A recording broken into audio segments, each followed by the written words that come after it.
Boy, oh boy, oh boy, these two. Can you believe we're still talking about them? We are. Okay, there's a big Newsweek headline. Bill and Hillary Clinton risk prison over Epstein's silence. Let's see if we can make it really big. Do you see that? This is Newsweek. Prison, because you see Comer's like, we're not going to mess around here. Prison time. So, all those talks of her in the orange jumpsuit, those are going to come back. Here's the article. Let me show you, again, appearing in Newsweek today after Comer was pretty explicit. So we should point out there's no direct evidence other than the flight logs, right? He apparently traveled with him everywhere. But there's no actually any kind of direct evidence suggesting that the Clintons committed any crime. Suggestions of possible legal exposure do inject, Newsweek writes, new tension into an already charged debate over transparency, accountability, and the political weaponization of the Epstein case. So he apparently was real buddies with him. And as a result of that, he's now under fire. So you had Comer going on with our friend John Solomon over at Just the News last night saying we expect to hear from Bill and Hillary Clinton. Donald Trump answered questions for years about Jeffrey Epstein. Every day he got asked questions about Epstein, and he answers them in front of the American public. We've subpoenaed Republicans and Democrats. But the Clintons, I guess, are just ignoring this. So Newsweek reached out to them, and I guess they reached out outside of regular working hours, so they heard nothing. I don't think you guys are going to hear much. I think that they're going to refuse to testify. According to Comer, they've had plenty of opportunity to answer these subpoenas, but they're just refusing to do so. And he thinks it's in part because there's concern about possible perjury if they were to answer these questions. And there's also, we don't know what's in there just yet, right? Other than he was on a lot of the flights. I want to go to some sound from Fox News earlier today. It's a historic move for the Oversight Committee. Just imagine for a moment Bill and Hillary Clinton walking down this very hallway here on the way. Okay, that seems to have a bit of music in it, so we will leave that alone. But on Fox today, they were talking about this very issue because, hey, what happens to anybody else? Think about it, guys. If you're Steve Bannon and you say, I'm not going to testify before Congress, which is exactly what Steve Bannon did, then you go to jail.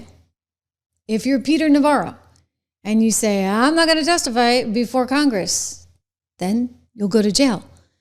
And it may not seem fair. It may not seem right. I mean, at the time, everybody felt so bad for Steve and Peter. And I was like, well, they're choosing not to testify before Congress. They can't play that card. You see, they can't play that card because Biden's in charge and the Democrats are in charge and they're going to send him to prison. It's not like, who was the woman who was, I think, running the IRS under Obama, and they wanted her to testify and she wouldn't testify in the Tea Party case. But she had an out, you see, because Obama was president and he was able to say, okay, don't worry about it. We're going to pardon you. No big deal. You don't have to go to prison. But if the Democrats are in charge and you're the lone Republican out there saying, well, I'm not going to testify, I'm sorry, I love Steve, but gee, you're going to find your tail pretty fast in prison. And the same with Peter. You're going to prison. That's what happens. And so Bill and Hillary, guess what? Your team is not in charge. If you refuse to testify, you're going to prison. Okay? Pretty simple. Okay, maybe Bill has some room there, guys. What do you think? Because the Supreme Court did say you can't really go after a former president because they were trying to do that, right? To jail Donald Trump. And so that was a big issue that came up and saying, there's a certain sort of grace that we afford them. And so maybe Bill gets off that way. Although I've heard some legal arguments that suggest the opposite. But what's Hillary got? And I don't think Biden pardoned either one of them. All the auto pardons that happened, I don't think they got one. So, not that the auto pardons are going to hold. That's a whole other issue. So, the Clintons are definitely going to be in a little bit of trouble. Just a teeny little bit, okay? Just a teeny little bit. Assuming, of course, that this thing really sees the light of day. And the only way it sees the light of day is if everybody stays on this. And by everybody, I mean including one Pam Bondi, who claims that she's going to do everything that she can. And I'm going to give her the benefit of the doubt for, about a week or two. But we are going to need to see everything. And there's no way to kind of weasel your way out of this one.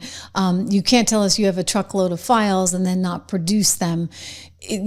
As she did, don't forget, to all those social media influencers that went down to DC already saying, I got the files. And then it was like, blah, nothing. So she's got a lot of pressure on her and she's going to have to deliver. But it's important, shall we say, for a lot of reasons, that Congress stay controlled by Republicans next year, because there's a lot we still need to get to.